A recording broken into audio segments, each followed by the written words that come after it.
आज का टॉपिक है सिजोफ्रेनिया। आइए पढ़ते हैं। सिजोफ्रेनिया का एक ग्रीक वर्ड है। सिजोफ्रेनिया कैसा वर्ड है? ग्रीक वर्ड है। इसको तोड़िएगा दो भागों में, सिजो प्लस फ्रेनिया। ठीक है, सिजो फ्रेनिया। देखिए, सिजो मतलब होता है स्प्लिट, स्प्लिट मतलब तोड़ना, और फ्रेन मतलब होता है माइंड, माइंड मतलब मन।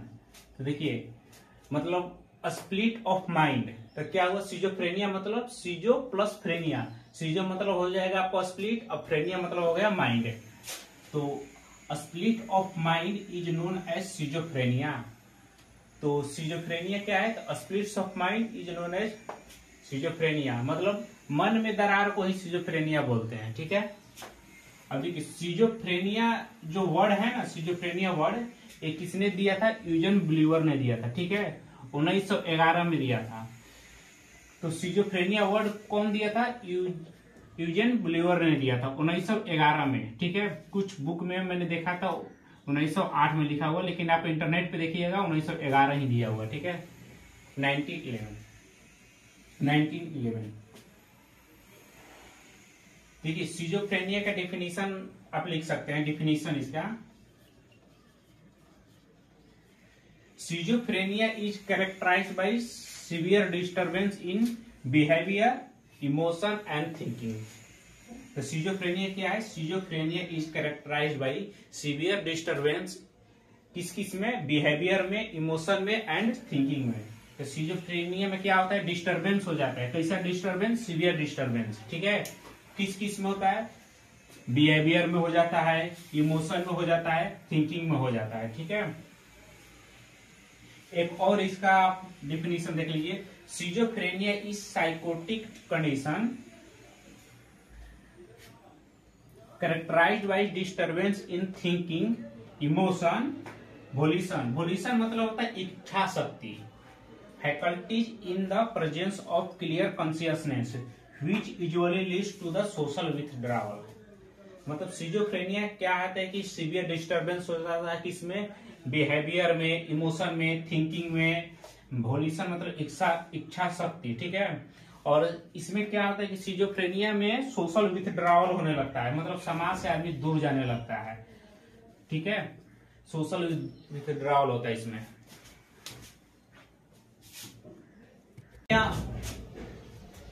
Is disorder. ठीक है, सिजोफ्रेनिया एक डिसऑर्डर ही नहीं है, बल्कि एक तरह के सिंड्रोम भी है। ठीक है, तो सिजोफ्रेनिया एक तरह के डिसऑर्डर ही नहीं है, बल्कि एक तरह के सिंड्रोम भी है, जिसको बिहेवियरल सिंड्रोम बोलते हैं। ठीक है, बिहेवियर सिंड्रोम बोलते हैं।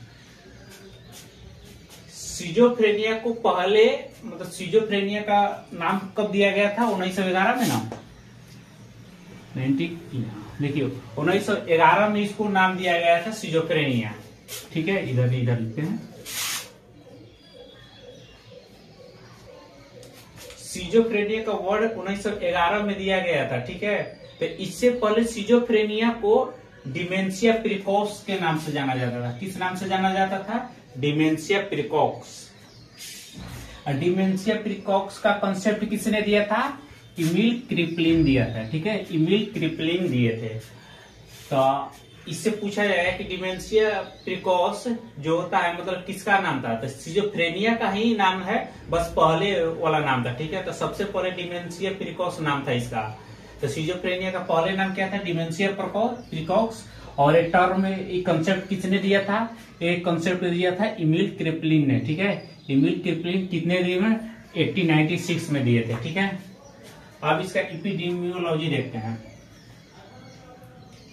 देखिए, सिजोफ्रेनिया जो है ना, मोस्ट कॉमन है।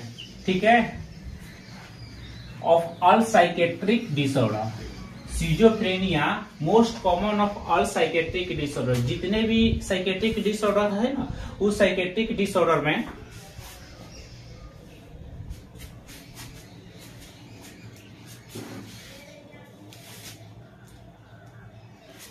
जितने भी, देखिए schizophrenia most common all psychiatric disorder में। ठीक है, जितने भी साइकेट्रिक डिसऑर्डर है उस सब में मोस्ट कॉमन सिजोफ्रेनिया है।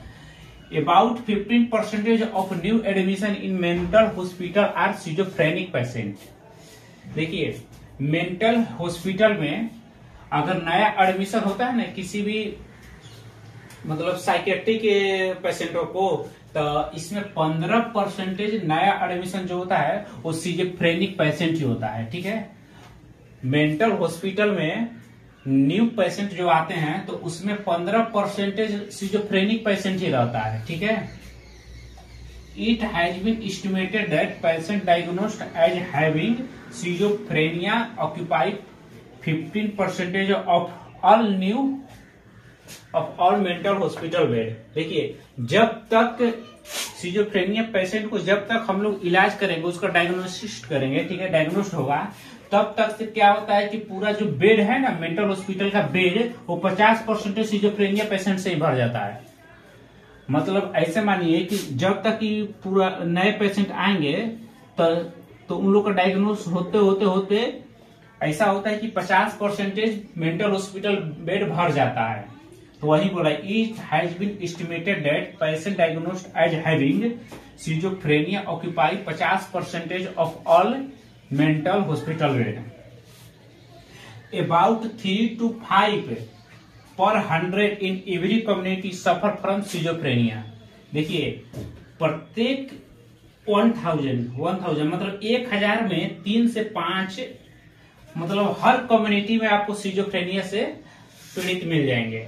मतलब प्रत्येक आप हर कम्युनिटी में देखिए तो सिजोफ्रेनिया के 1000 में 3 से 5 मिल जाएगा। ठीक है, तो 1000 में पर 1000 3 to 5 in every community suffer from schizophrenia. About 1% of general population stands the risk of developing this disease on their lifetime. मतलब 1% जनरल पॉपुलेशन लिया जाए ना, तो जनरल पॉपुलेशन में 1% अपने पूरे लाइफ टाइम में इस डिजीज होने का चांस रहता है। ठीक है, जनरल पॉपुलेशन देखिए, about 1% of general population stands the risk of developing this disease in their life time. देखिए, schizophrenia is equally prevalent in men and women. Prevalent मतलब प्रचलित होता है। देखिए, सिजोफ्रेनिया मेल और वुमेन दोनों में, मेन और वुमेन दोनों में होता है। ठीक है, तो ये जरूरी नहीं कि मेन में मतलब आदमी में ही ज्यादा होता, औरत में नहीं होता दोनों में है इक्वली। तो schizophrenia is equally prevalent in men and women. The peak ages of onset male के लिए है आपको 15 से 25 और फीमेल के लिए 25 से 35 वर्ष। देखिए, peak ages of onset, onset मतलब होता है शुरुआत। सिजोफ्रेनिया का शुरुआत मतलब कितने उम्र से होता है। देखिए, मेल में जो होता है ना, मेल में 15 से 25 ईयर के बीच में लगभग होता है और फीमेल में 25 से 35 ईयर्स। ठीक है, तो सिजोफ्रेनिया का पीक एजेज ऑफ ऑनसेट मतलब शुरुआत मेल में 15 से 25 और फीमेल में 25 से 35 ईयर्स। ठीक है, about 2/3 of cases are in the age group 15 से 30।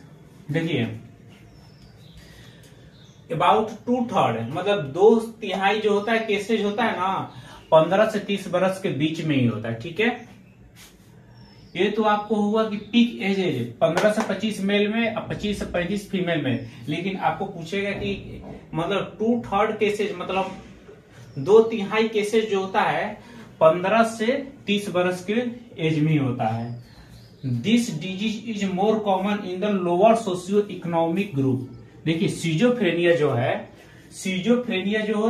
सिजोफ्रेनिया मोस्ट कॉमन होता है लोअर सोशियो इकोनॉमिक वाले में। ठीक है,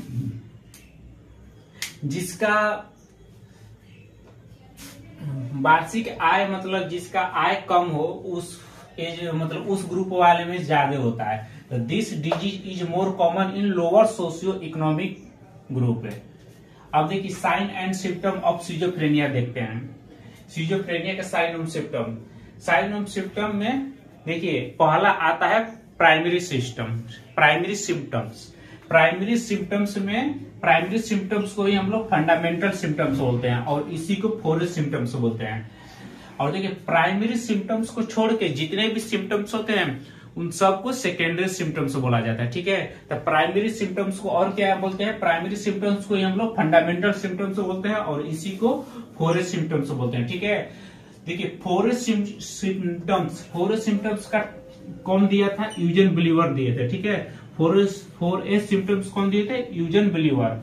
आपको याद है ना, यूजन बिलीवर इन टर्म दिए थे सिजोफ्रेनिया के। तो ठीक है, फोरेस्ट सिम्टम्स कौन दिया था, यूजन बिलीवर दिए थे। ठीक है, और फोरेस्ट सिम्टम्स को और क्या बोला जाता है, प्राइमरी सिम्टम्स या फंडामेंटल सिम्टम्स। तो फोरेस्ट सिम्टम्स में 4A मतलब 4A तो कौन कौन हो ये है, 1A 2 1 3। देखिए 1A मतलब होता है ऑटिज्म, ठीक है, जिसको ऑटिस्टिक थिंकिंग भी बोला जाता है। दूसरे ए से होता है एसोसिएटिव लूजनेस या एसोसिएटिव डिस्टरबेंस। ठीक है, एसोसिएटिव लूजनेस या एसोसिएटिव डिस्टरबेंस। तीसरे ए से होता है एम्बिवैलेंस। ठीक है, एम्बिवैलेंस। और चौथा ए से होता है अफेक्टिव डिस्टरबेंस। ठीक है, तो फोरेस्ट सिम्टम्स कौन दिया था, फोरेस्ट सिम्टम यूजन बिलीवर दिए थे। फोरेस्ट सिम्टम्स को ही हम लोग प्राइमरी सिम्टम्स बोलते हैं, इसी को फंडामेंटल सिम्टम्स बोलते हैं। ठीक है, फोरेस्ट सिम्टम्स में एक ए से होता है ऑटिज्म, जिसको ऑटिस्टिक थिंकिंग बोलते हैं। दूसरे ए से होता है एसोसिएटिव डिस्टरबेंस या एसोसिएटिव लूजनेस। तीसरे ए से होता है एम्बिवैलेंस और चौथे ए से होता है अफेक्टिव डिस्टरबेंस। ठीक है, अब इस चारों के बारे में हम लोग देखते हैं। देखिए ये फोरेस्ट सिम्टम या प्राइमरी या फंडामेंटल सिम्टम, इस मतलब 4 को छोड़ गए बाकी जितने भी सिम्टम्स होते हैं उसको सेकेंडरी सिम्टम्स बोला जाता है। ठीक है, आइए फोरेस्ट सिम्टम्स हम लोग देख लेते हैं। ठीक है, फोरेस्ट सिम्टम्स पढ़ लेते हैं। फोरेस्ट सिम्टम्स कौन दिया था, यूजन बिलीवर ने दिए थे। ठीक है ना, याद है ना, फोरेस्ट सिम्टम्स कौन दिया था, यूजन बिलीवर ने दिया था। ठीक है, 4A सिम्टम, पहला ए से होता है ऑटिज्म। ऑटिज्म को हम लोग ऑप्टिस्टिक थिंकिंग बोलते हैं। ऑटिज्म होता है, ऑटिज्म मतलब होता है कि इसमें पर्सन क्या होता है कि पर्सन जो होता है सेल्फ सेंटर्ड इन्वायरमेंट में ही खोया रहता है, मतलब खुद के बनाए हुए इन्वायरमेंट में ही हम इसमें पर्सन रहता है। ठीक है, या pre occupational with the self. ठीक है, मतलब खुद में व्यस्त रहना, pre occupation with the self मतलब होता है खुद में व्यस्त रहना। तो ऑटिज्म में क्या होता है पर्सन, इसमें पर्सन क्या होता है कि सेल्फ सेंटर्ड होता है, मतलब खुद के बनाए हुए एनवायरनमेंट में रहता है। ठीक है, दूसरा ऐसा होता है एसोसिएटिव डिस्टरबेंस या लूजनेस। एसोसिएटिव डिस्टरबेंस या लूजनेस, इसमें क्या होता है कि इनएबिलिटी टू थिंक लॉजिकली या lack of association between idea या the stringing together of unrelated topic.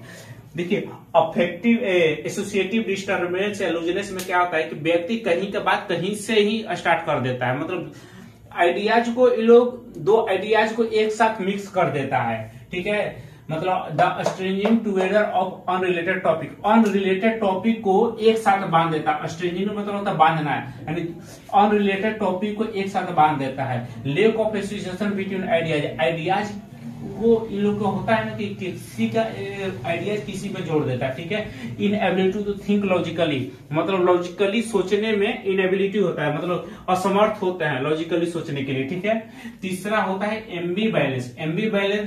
एम्बिवैलेंस में क्या होता है, इसमें जो पर्सन होता है, इसमें पर्सन क्या होता है कि एक ही आदमी के प्रति ना कभी एक ही आदमी के प्रति एक ही टाइम में कभी निगेटिव बोलेगा कभी पॉजिटिव बोलेगा, मतलब it refers to contradictory of opposing emotion attitude ideas या desires for the same person, same things या same situation, simultaneously opposite feeling. ठीक है, या टू अपोजिट या contradictory about the same things at the same time in the same person. इसमें ambivalence में क्या होता है, एम्बिवैलेंस में होता है कि एक ही आदमी के प्रति, इसमें पर्सन एक ही आदमी के प्रति एक ही टाइम में अलग अलग आइडियाज बताता है। कभी बोलता है कि ये उसके बारे में कभी पॉजिटिव बोलेगा कभी निगेटिव बोलेगा। चौथा ए से आता है अफेक्टिव डिस्टरबेंस। ठीक है, एक ए से हुआ ऑटिज्म, दूसरे ए से हुआ एसोसिएटिव डिस्टरबेंस, तीसरे ए से हुआ एम्बिवैलेंस और चौथे ए से हुआ अफेक्टिव डिस्टरबेंस। ठीक है, अफेक्टिव डिस्टर्बेंस या अफेक्टिव इनएप्रोप्रिएट बोला जाता है। इसमें क्या होता है कि inability to show emotional response या ब्लंटेड या फ्लैटेंड अफेक्ट। ठीक है, इसमें क्या होता है कि पर्सन जो होता है ना कि दुख के माहौल में ना हंसने लगता है, मतलब अपना इसमें व्यक्ति क्या होता है कि सिचुएशन के अनुसार शो नहीं करता है, मतलब पर्सन सिचुएशन के अनुसार अपने आप को शो नहीं करता। जैसे कि किसी के मैयत में गया वहां हंसने लगा, किसी के बारात में गया वहां रोने लगा।